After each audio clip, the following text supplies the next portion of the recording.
한비자에 나오는 편작에 대한 얘기입니다. 편작이라는 사람이 있는데 어느 날 그 편작이라는 사람이 채나라의 환공을 아련하게 되었습니다. 이 편작은 의사였습니다. 당시 환공의 얼굴을 살핀 편작이 말했습니다. 공의 피부에 병이 났습니다. 지금 치료하지 않으면 장차 병이 깊어질까 두렵습니다. 편작의 이야기를 들은 환공이 대답을 했습니다. 과인은 병이 없어.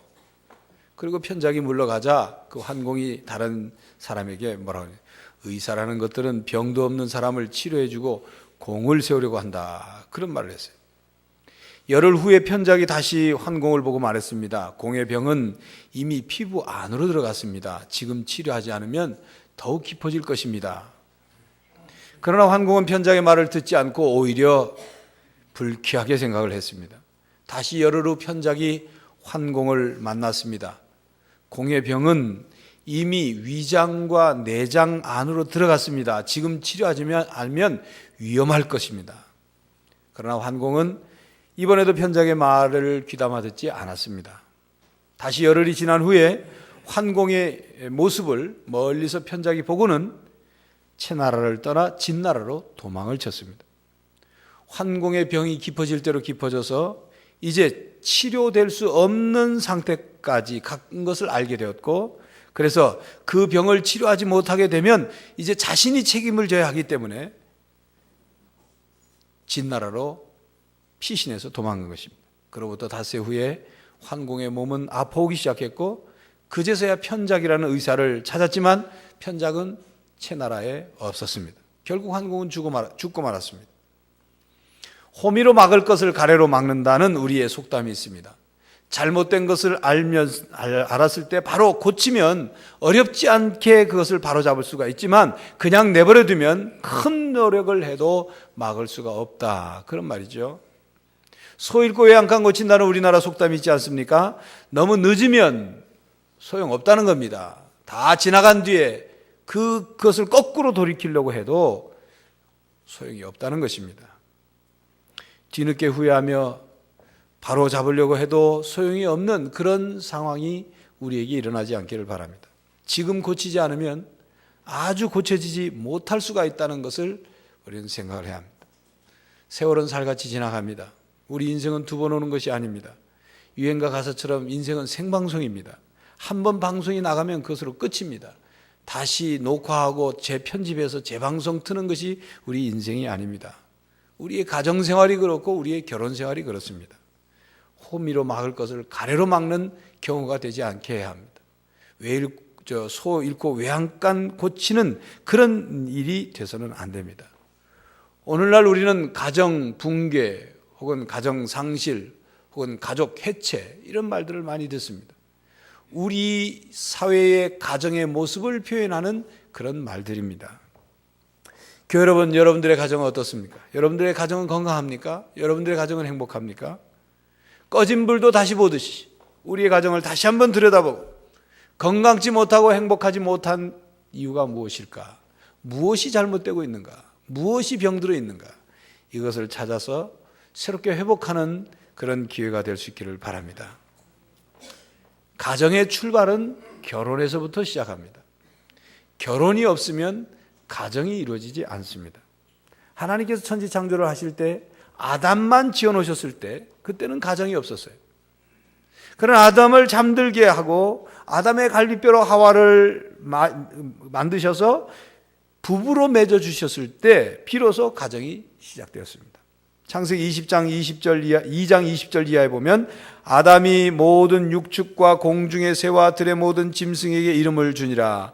아담이 돕는 배필이 없으므로 여호와 하나님이 아담을 깊이 잠들게 하시니 잠들매 그가 그 갈빗대 하나를 취하고 살로 대신 채우시고 여호와 하나님이 아담에게서 취하신 그 갈빗대로 여자를 만드시고 그를 아담에게로 이끌어오시니 아담이 가로되 이는 내 뼈 중에 뼈요 살 중에 살이라 이것을 남자에게서 취하였은즉 여자라 칭하리라 하니라. 이러므로 남자가 부모를 떠나 그 아내와 연합하여 둘이 한 몸을 이룰지로다. 하나님께서 아담과 하와를 창조하신 창조자이실 뿐만 아니라 아담과 하와를 부부로 맺어주신 중매자이시고 그들을 부부로 결혼시켜주신 주례자이시기도 하다는 그런 말씀입니다. 결혼과 가정은 철저히 하나님의 계획과 의도 속에서 이루어졌습니다. 하나님의 창조 작품이라는 말입니다. 그렇기 때문에 마태복음 15장 6절에는 예수님께서 창세기 말씀을 인용하시면서 이렇게 말씀합니다. 이러한즉 이제 둘이 아니요 한 몸이니 그러므로 하나님이 짝지어 주신 것을 사람이 나누지 못할지니라. 그래 말씀하셨습니다. 이 말씀 속에 우리 가정을 건강하고 행복하게 만드는 아주 중요한 원리가 있습니다. 그 원리가 뭐냐면 부부는 한 몸이라는 거예요. 우리나라에서는 사람과 사람 사이를 촌수로 따져서 관계를 정합니다. 부부 사이는 몇 촌이죠? 무촌이라고 그러죠. 촌수가 없습니다. 부모와 자녀 사이는 몇 촌이죠? 1촌이죠. 형제와 형제 사이는 2촌입니다. 촌수가 늘어날수록 관계가 더 멀어지는 겁니다.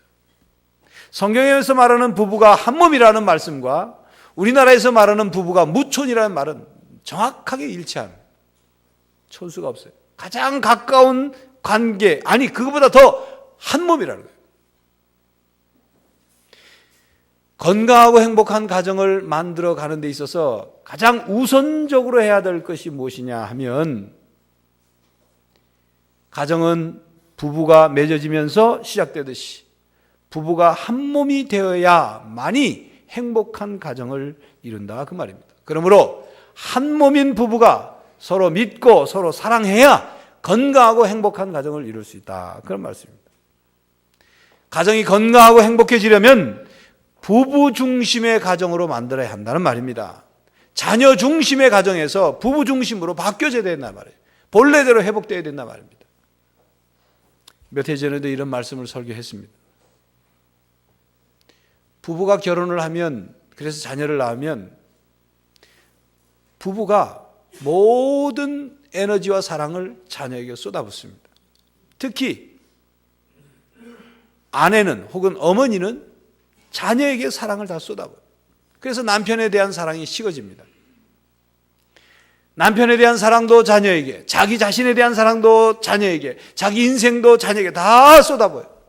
자녀 중심의 가정을 이루어요. 그러다가 자녀를 다 키우고 난 다음에 다 시집장가 보내고 난 다음에 허무하고 그 나중에 늙은 부부가 애정이 식어서 가정의 행복한 가정을 이루는 것이 아니라 그야말로 그냥 의리로 사는 거예요. 의리로. 성경에서 말씀하는 가정 행복의 원리는 그렇지 않습니다. 부부가 한 몸이 되어야 된다는 것입니다. 부부가 한 몸이 되어야 가정의 중심이 든든한 가정이 된다는 말입니다. 그렇다면 어떻게 한 몸이 될 수 있습니까? 당연히 서로 사랑하는 거죠. 무엇보다도 우선적으로 서로 사랑해야 합니다. 가정 안에서 서로 사랑하는, 서로 사랑해야 하는 제1순위가 남편은 아내를, 아내는 남편을 사랑하는 거예요. 그리고 그 다음이 부모, 자녀, 형제, 동기간들이에요. 성경의 가르침입니다. 제일 먼저 한 몸을 이뤄야 된단 말이에요. 오늘 어버이 주일입니다. 설교를 들어보니까 어버이에게 공경하라는 설교는 안 하고 부부가 사랑하라는 설교만 한다 이렇게 생각하실 거예요. 맞습니다. 부모를 공경하고 효도하는 것 당연히 해야 돼요. 근데 그보다 먼저 가정이 건강하고 행복해야 되는데 그것을 위해서 부부가 서로 사랑해서 한 몸을 이루고 거기서부터 가정의 행복과 사랑이 출발돼야 돼요. 부부가 서로 사랑함으로 그 사랑의 힘으로 부모를 공경하고 그 사랑의 모습으로 자녀를 사랑하는 거예요. 부모 공경은 10계명 중에 제 5계명이죠. 4계명까지 하나님에 대한 계명이고 사람에 대한 계명이 5계명부터 시작하는데 첫 번째 계명이 부모를 공경하라예요. 당연히 부모님을 공경하고 효도해야 합니다. 그런데 그 부모님을 공경하고 효도하기 위해서 제대로 된 온전한 효도와 공경이 이루어지려면 부부가 먼저 하나가 된 사랑해야 한다는 것입니다. 교회 여러분들에게는 해당되지 않겠지만 혹시 높아지면서 말씀을 드립니다. 제발 자녀들에게 걱정을 주는 부모가 되지 마십시오. 이 무슨 말이냐면 부모가 자녀들에게 행복하지 못한 모습을 보이게 되면 그것이 자녀들에게 걱정을 주는 부모가 되는 거예요. 자녀들이 어렸을 때는 자기 부모가 부부싸움을 하게 되면 눈치를 보고 아직 어리기 때문에 속으로 정서적으로 불안감이 쌓여야 됩니다. 모든 경우는 다 그렇지 않지만 아직 어린아이들이, 유치원도 안 가고 이런 어린아이들, 초등학교 어린아이들이 심리적으로 정서적으로 불안한 아이들이 있어요. 그 원인이 보면 부부싸움을 많이 하는 가정이에요. 아이들이 불안한 거예요. 집에 들어가면 언제 엄마 아빠가 싸울지 모르니까 불안한 거예요. 그런 자녀가 성장한 다음에 계속적으로 부부가 싸움하게 되면 자녀들은 어렸을 때는 그냥 정서적으로만 불안하지만 크면 별의별 생각을 다 하는 거예요. 그래서 성격 급한 아이들은 가출해버리는 거예요. 그리고 부모 중에 누가 잘하는지 누가 잘못하는지 다 알아요. 아이들이 다 알아요. 그리고 속으로 그 관계가 멀어지게 되는 거예요. 아버지에 대한 혹은 어머니에 대한 미움과. 그래서 거리가 멀어지고 가정이 한 지붕 안에는 살지만 분열되기 시작합니다. 그런 의미에서 자녀들에게 걱정을 주는 부모가 되지 말라 그 말입니다. 자녀들 앞에서 네 아버지는 그러면서 욕하지 마십시오. 자녀들 앞에서 아내를 무시하지 마십시오. 그렇게 아내를 무시하면 남편인 아버지 자신이 올라가고 자녀들이 존경하느냐? 절대 안 합니다. 부모가 서로 사랑하고 위하는 모습을 보면서 자녀들은 부모를 어머니와 아버지, 아버지와 어머니를 똑같이 존경하고 공경하고 효도하는 것입니다. 성경에 나오는 보기 좋은 부부들이 있습니다. 배울 점이 많은 그런 부부들인데 그 중에 하나가 오늘 성경 본문 말씀에 등장하는 엘가나와 한나 부부입니다. 본문의 엘가나는 분인나라는 첩을 두었는데 그것은 잘한 것은 아닙니다. 그러나 그 당시 사회적으로 그런 일들이 있었기 때문에 그 부분을 빼놓고는 엘가나와 이 한나 부부는 정말 좋은 부부였습니다. 그런데 이 엘가나와 한나 부부에게 문제가 하나 있었습니다. 결혼한 지가 꽤 되는데 한나의 몸을 통해서 아들을 낳지 못했습니다. 아니 아들뿐만이 아니라 딸도 못 낳았어요. 자녀가 없었어요. 첩으로 들어온 분인나는 이 아들 딸을 아주 여러 명을 낳았습니다. 자녀가 없어도 그것을 문제로 여기지 않는 가정에게는 문제가 되지 않지만 이 가정에서는 엘가나와 한나 가정에서는 그것으로 인해서 가정의 불화와 그리고 슬픔의 그림자가 덮쳐오기 시작했어요. 그런데 그럼에도 불구하고 엘가나는 한나를 가장 우선적으로 사랑했어요. 본문 4절 5절 보면 엘가나가 제사를 드리는 날에는 제물의 분깃을 그 아내 분인나와 그 모든 자녀에게 주고 한나에게는 갑절을 주니 이는 그를 사랑함이라. 그러나 여호와께서 그를 성택지 못하게 하시니 그랬어요. 한나는 자녀를 낳지 못하는데도 불구하고 엘가나가 한나를 가장 많이 사랑했어요. 물질로 보면 2배 갑절을 주면서 자기의 사랑을 표현했어요. 엘가나는 한나에게 자녀가 있든 없든 한나를 지금 모습 그대로 소중한 사람으로 여기고 사랑했다 그 말이에요. 있는 모습 그대로 받아들인 거예요. 교회 여러분, 오늘 엘가나와 한나 부부를 통해서 하나님께 우리에게 하시는 말씀이 있습니다. 그것이 뭐냐면 남편과 아내가 서로에게 있는 모습 그대로 받아들이라는 거예요. 있는 모습 그대로 사랑하라는 거예요. 있는 모습 그대로 소중히 여기라는 말씀입니다. 서로 신뢰하고 서로 사랑하는 모습을 자녀들에게 보여주는 부모가 되라 그 말씀입니다. 어느 장례 행렬에 앞에 관이 운구되는데 뒤에 고인의 부인처럼 여겨지는 상복을 입은 여인이 따라가고 있고 개를 끌고 뒤따라가고 있었어요. 그런데 그 고인의 부인과 그 개가 따라가고 그 뒤에는 여자들이 줄을 서서 쭉 따라가고 있었어요. 지나가던 한 여인이 참 이상하다 싶어가지고 물었어요. 도대체 누가 돌아가셨냐고. 물으니까 그 고인의 부인이 우리 남편이 죽었다고. 그런데 왜 개는 끌고 가냐고. 우리 남편이 평소에 아끼던 개인데 이 개가 우리 남편을 무는 바람에 남편이 죽었다고. 그런데 이 궁금해서 물었던 여인이 그럼 이 뒤에 따라가는 여자들은 누군가? 죽은 남편과 무슨 부적절한 그런 여자들인가 하는 생각에서 그럼 이 뒤에 따라가는 여자는 누구냐고 물었더니 그 고인의 부인이 하는 말이 이 여자들은 이 장례가 끝나면 개 빌려달라고 따라오는 여자들. 당신도 우리 집 개 빌려가고 싶으면 제일 뒤에 서라고 그러더래요. 아직도 무슨 뜻인지 모르시고 왜 개를 빌려달라나. 어제 제가 식사하면서 우리 식구들 모아놓고 제가 이 얘기를 했거든요. 얘기를 했더니 우리 둘째가 뭔 소리인지 몰라가지고 왜 개를 빌려달라니 뭔지 몰라가지고 그러더라고요. 이 유머로 만들어낸 얘기겠지만 왜 오늘날 우리 부부가 이렇게 됐습니까? 원수처럼. 어떤 분은 아주 대놓고 남편을 그렇게 말하세요. 우리 남편은 남편이 아니라 왼수라고 그런 사람이 있어요. 왼수라고 생각하니까 외나무 다리에서 만난 거예요, 그렇게. 여러분, 왜 우리 이 부부가 우리 가정이 이렇게 됐습니까? 결혼을 하게 되면 이제 본래는 결혼을 안 하면 관계가 형성되지 않는 사람들인데 결혼을 했기 때문에 관계가 형성되는 사람이 있는데 누구냐면 시어머니와 며느리예요. 그죠?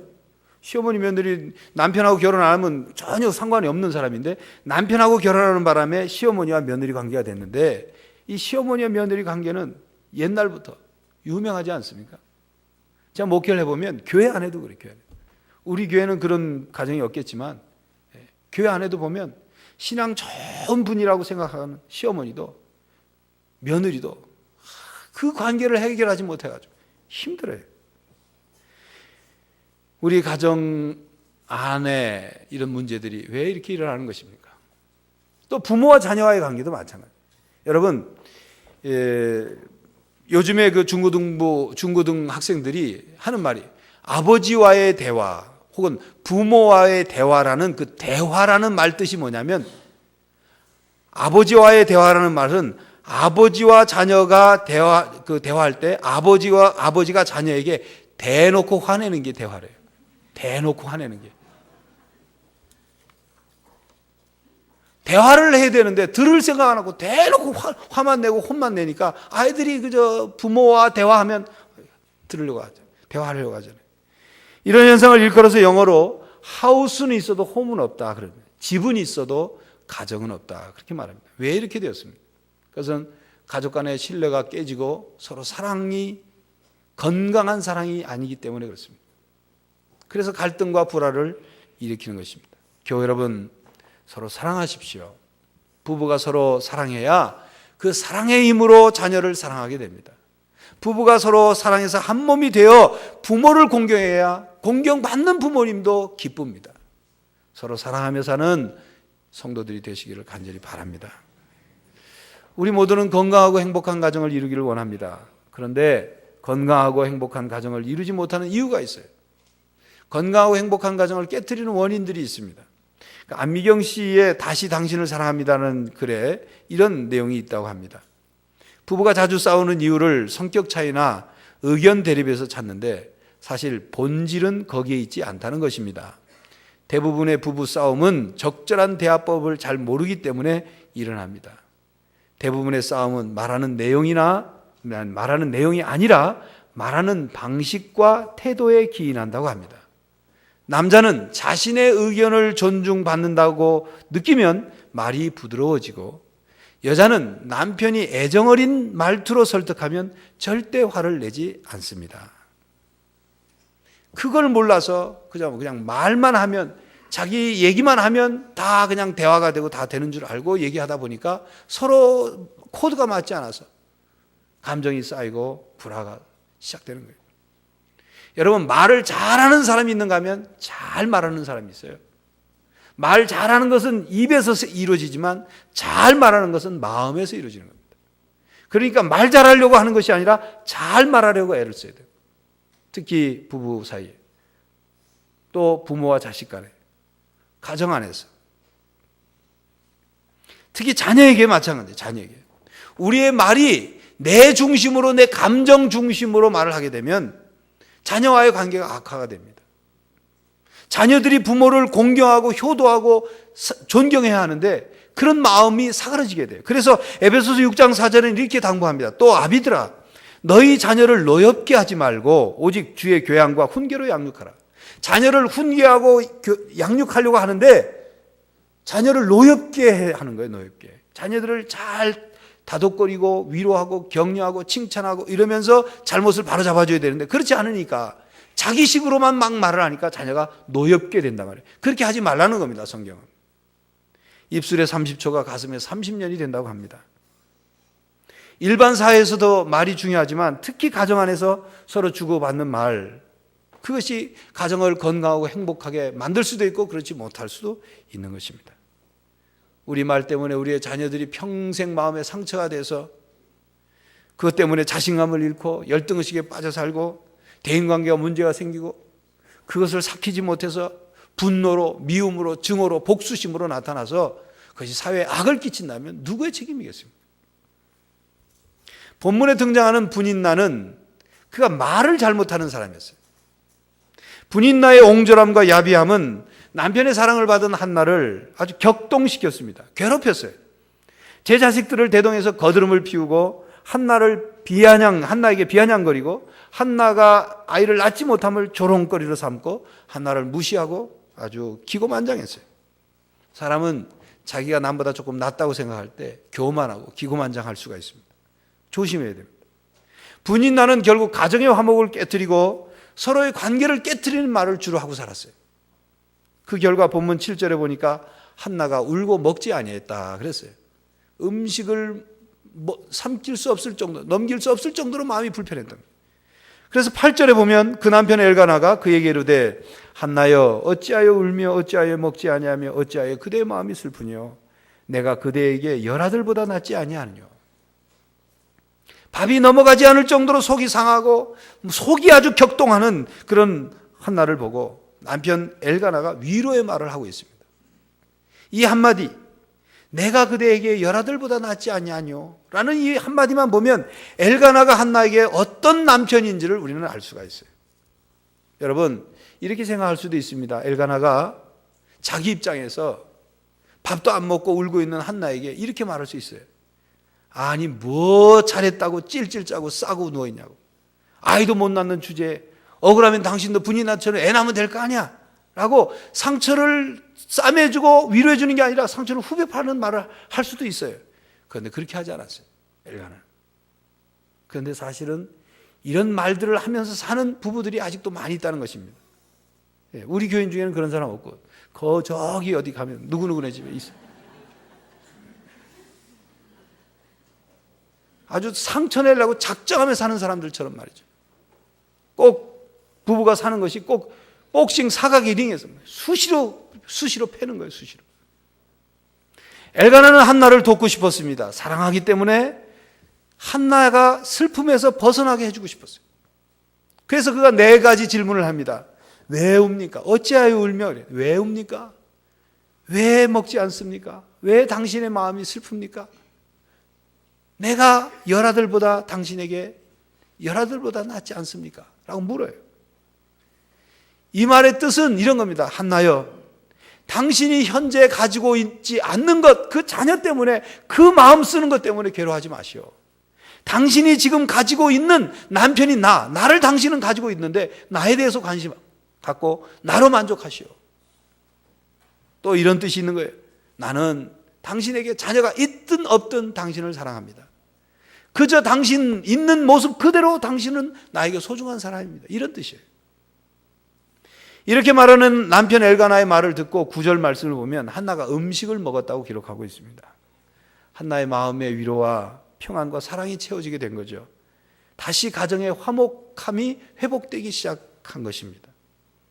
엘가나는 위로의 말을 하는 남편이었습니다. 아내를 있는 그대로 인정하고 소중히 여기고 위로해 주는 남편이었습니다. 이처럼 우리가 행복한 가정이 되려면 부부가 서로 위로하는 말을 해야 합니다. 부모와 자녀가 서로 위로하는 말을 해줘야 합니다. 가정은 위로받는 곳입니다. 위로하는 말을 하면서 사는 것이 가정입니다. 세상이 우리를 위로해 주지 못합니다. 세상 사람들은 어떻게 해서든지 우리의 것을 뺏어가려 하고 무시하려 하고 자기식으로 말해. 아무도 위로해주는 말을 하려고 하는 사람들이 많지 없어요. 그러나 가정은, 세상 사람들은 뭐라고 해도 가정은, 식구들은 가정 안에 들어오면 위로해줘야 돼요. 위로해줘야 돼요. 엘가나가 한나를 사랑하기 때문에 위로의 말을 했습니다. 여러분 혹시 이 본문 말씀을 이렇게 잘못 받아들이시면 안 돼요. 성경에 보니까 남편 엘가나가 부인 한나를 위로해 줬다는데, 남편인 당신은 왜 나를 위로 안 해주느냐, 이런 식으로 받아들이면 안 돼요. 서로 위로해 주라는 말씀이에요. 위로를 먼저 남편이 혹은 아내가 먼저 나에게 해주기를 기다리고 바라는 라는 말씀이 아니라, 슬픔이 있고 위로가 필요하고 또 격려가 필요한 남편에게, 아내에게 서로 위로해 주라는 말씀입니다. 결혼이 실패로 끝나는 이유 중에 하나는 서로 부족한 부분을 채워주고 서로 필요를 채워줘야 하는데 그렇지 않기 때문에, 서로에게 내 부족한 부분을 상대방에게서 받으려고만 하기 때문에 그렇습니다. 결혼하기 전에 사람들은 상대에게 잘해줍니다. 지난 월요일인가요? 어디 집사람하고 갔다가 식당에 가서 음식을 시켰는데, 저쪽에 젊은 커플인데, 결혼 안 한 커플인데, 남자가 여자에게 막 그렇게 막 먹을 걸 이렇게 주고 그러더라고요. 속으로 저 남자가 결혼한 뒤에도 저렇게 할까, 이런 생각을 했어요. 제가 의심이 많아서 그런지 모르지만, 결혼하기 전에는 잘한단 말이에요. 그런데 결혼하고 나면 안 그래요. 왜 안 하냐 그러니까, 뭐 잡은 물고기한테 밑밥 주는 거 봤냐고, 그런 소리 나고.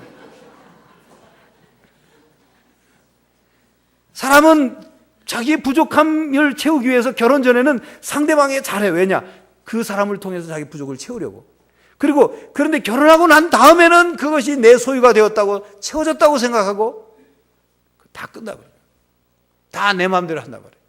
거기서부터 행복은 끝나고 불행이 시작되는 거예요. 상대방이 나한테 뭘 해줄 거냐, 내 부족함을 왜 안 채워주냐, 이게 아니라 상대방의 부족함을 내가 먼저 채워주려고 할 때, 위로해 주려고 할 때, 거기에서 행복한 가정이 이루어지는 것입니다.